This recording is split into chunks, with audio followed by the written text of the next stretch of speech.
નમસ્કાર, આપ જોઈ રહ્યા છો નેશન પ્લસ ન્યૂઝ. હું છું આપની સાથે હિરલ પંડ્યા. વડોદરા શહેરમાં શટલ ઓટો રિક્ષામાં મુસાફરી કરતા લોકો માટે લાલબત્તી સમાન કિસ્સો સામે આવ્યો છે. સેન્ટ્રલ બસ ડેપોથી ગોરવા જઈ રહેલા એક મહિલા શટલ રિક્ષામાં ચોરીનો ભોગ બન્યા છે.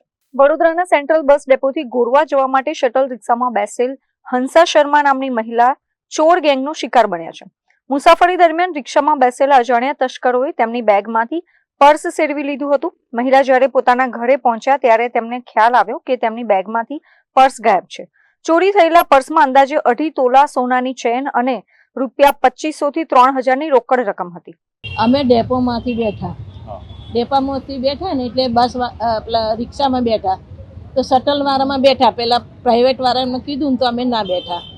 તો પછી 2 જણ બીજા હતા તો કે એ જતા હતા. તો પછી મેં બેન તમારે ગોરવા જવું છે, તમે બી બેસી જાઓ.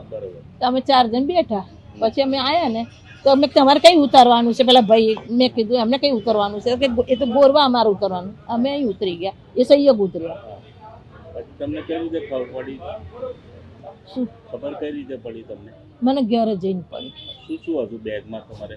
બેગમાં મારા કપડાં જ હતા અને પર્સ હતું ને મારું. એમાં એક પર્સમાં મારું પરચુનર હતું થોડું, એ તો મારું પાસે જ છે, આવી ગયું ઘરે. અને એકમાં મારે 2.5-3 હજાર અને પેલી 2.5 તોલાની ચેન હતી. આ મામલે પીડિત મહિલાએ પોલીસ મથકે પહોંચી રજૂઆત કરતા પોલીસે ગુનો નોંધી આગળની કાનૂની કાર્યવાહી હાથ ધરી છે. જો કે શહેરમાં શટલ રિક્ષાઓમાં સતત સક્રિય થતી ચોર ગેંગના કારણે હવે સામાન્ય મુસાફરોની સુરક્ષા સામે પણ મોટા સવાલો ઉભા થયા છે.